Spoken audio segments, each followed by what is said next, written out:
So pretty much we had two goals. This is a video walkthrough of the electronic personalized education plan for West Virginia public high schools created by Run It Data Consulting. When we first read the new policy 2510 and saw the PEP portion, we thought, oh my goodness, this is a huge task. Can we make it easier? So we set out to try to make it easier when creating this electronic PEP. The first was to quickly create electronic PEPs for every student in the high school in order to free up time for school personnel to have meaningful conversations with students about their path to graduation. As everyone knows, counselors and school administrators are overworked. There's just not enough time in the day to do everything that's asked of them, and the amount of paperwork just keeps on building up. So our first goal was to quickly create a PEP for every student. Second, what our personal feeling is that we wanted to take the PEP/credit check sheet out of the counselor's file cabinet and put it in the hands of the students so they can have control and track their progress towards graduation. Students that are engaged in their education do much better, and we wanted to make sure every student knows exactly where they are on their path to graduation. Now, how did we create these PEPs? We'll get to extra PEP in a second. Let's give some background information. Well, all of the data for the PEP actually comes straight from Weavis, and it actually is a Weavis pull of information, and you see on the screen here, this is the pull that we've been working for. This is all the transcribed data from any one high school. So this is a high school in Kanawha County. The blacked out portions are the student names, and here's all the classes that have been transcribed for the student, all the pertinent information. Now this information, this one spreadsheet we're looking at is 26,000 lines long. It is a mountain of information. So our task was to somehow get this information to a usable form. So in the background, we wrote some script to what we think create a much better, simpler PEP. So once that script runs, takes that information, processes it, which is a monumental task. This is what you end up with. On my screen, you see files. All these files are dummy named, student, then a number, just a random number, then first name. So the student, the number represents the last name and first name, and that number is the student's first name. Because as you can see, these are files that are just on my computer. Now the really important part, interesting part, and thankfully for the Department of Ed and Technology Department, this is all housed in my OneDrive account, as you can see over here on the left. So everything in here will automatically sync, although you do not have to, but you are able to use it with Microsoft 365, which we'll go over at the end of this little walkthrough. So here's all the files. These files can be copied.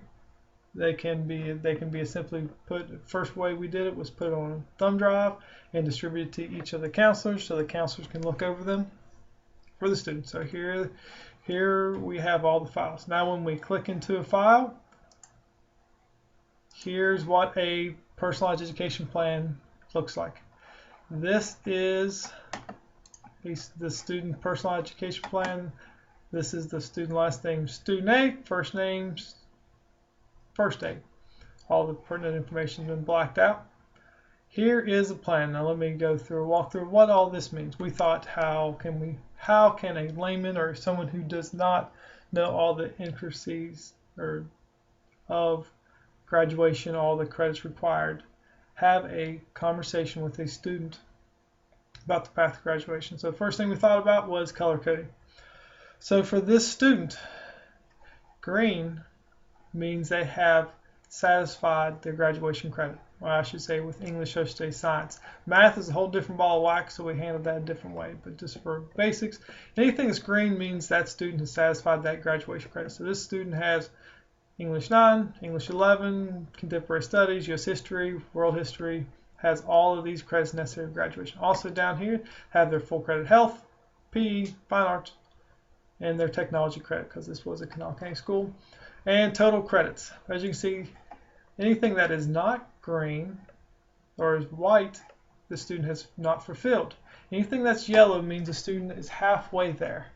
So for this instance, this student has actually failed a half a credit of English 9. So that student should know I have to make up a half credit of English 9.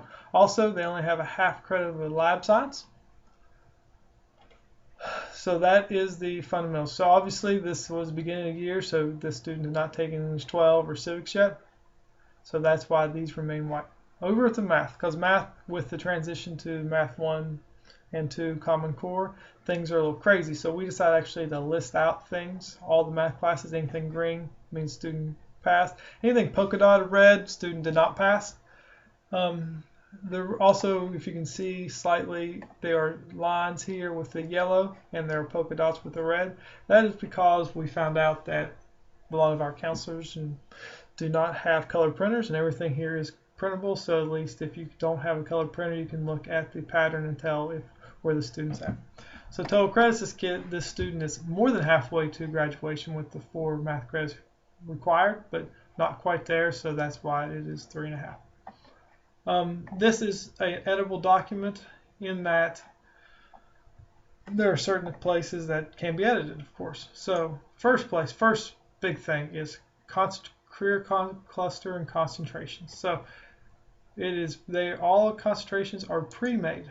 So for, let's say, art, the cluster the student would like to complete is in the art, AV Tech, and communications field.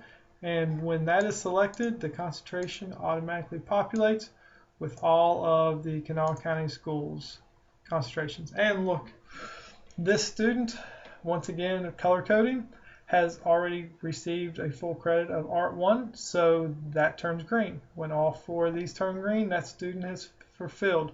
So in theory, one of our theories was if a student transfers late, we don't know where they're going to be, or they transfer from an out of county school, what cluster could that student complete? So it could be a matter of just simply clicking through and finding what the student has most green, so we can make sure we can schedule that student into the rest of them. Also, we have to the left, this is also editable, 8th grade, likes math, and so on and so forth. These are all the things post high school. Also, the notes box is 100% editable. Likes math and science, yada yada yada. That could be anything. Down here we have all the necessary requirements. This can be either digitally signed or paper signed, because everything we have is at all times printable. Here real quick, if we look, we can see a printable. Everything fits in one copy. It can be printed if you'd like to print. Now that is the first part. Once we've done the PEP, we also started thinking, well, all of our counselors have these credit check sheets that they slave over, and they seem to be a huge time drain for our counselors. So on our second page here, we actually have credit check sheets in which the same principle. Green means they've highlighted, they've passed it. White means they have not. This is all student data. Up here at the top left, number of math credits earned. Here's the number of credits actually, or half credits attempted. Just go through, all of this automatically broken down for the counselors. What we find very interesting is, for instance, this will spot any inaccuracies in the WEVIS data, in which we can go back and change in WEVIS. This will not update automatically. We'll have to wait till the second run, but it will spot, like, we know this class was not tagged with a graduation requirement. We need to go back in and tag it with a graduation requirements. Learning skills class, we know it should be an elective because all our electives should be listed over here, and these are ELEs. So that is our credit check sheet. Once again, the credit check sheet is totally printable, 2 pages. It all fits there. It's all color coded. It is what we think is quite handy for those of us who want paper copies. All right, like I mentioned earlier, these are files that live on a hard drive, but they don't have to only be used on a hard drive. Since we sunk it to our Microsoft 365 OneDrive folder. This all automatically gets uploaded to Office 365 Online. I'm in my 365 portal, and if I want to find the student, the name was student 8, just search his name. We also could search student number, click on it, and when it does finally come up, you can see this is identical to our desktop version. It actually updates. As soon as you hit save, it will update. Every selection I made is on the desktop version is here. I can also make selections through here if need be. We can edit. We can do what we need to do. This is probably the most useful, fluid way to edit. This is the easiest way, in my viewpoint, to use this spreadsheet or PEP. Once again, this is fully editable. Past all classes. Let's something for a career interest that doesn't really a career interest, but you can see all this is editable in the proper spots. Anything that is not editable, for instance, it will tell you do not have permission. It is a lockdown spreadsheet. We've pretty much made it so you cannot mess this up. Also, the credit check is here. Also, by using the 365, and this is a possible function of the creation, we're able to automatically share these PEPs with the students themselves on their Microsoft 365 accounts. These would not be editable sheets, but they are shareable. So let me pull up the student version of this, which I've already done. Alright, so I've logged into a colleague's Microsoft 365 account as if that were a student. Student could click on shared with me.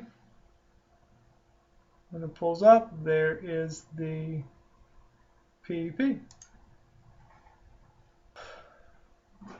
We do lose some of the formatting, not all the formatting, but it does vary on what browser you are using.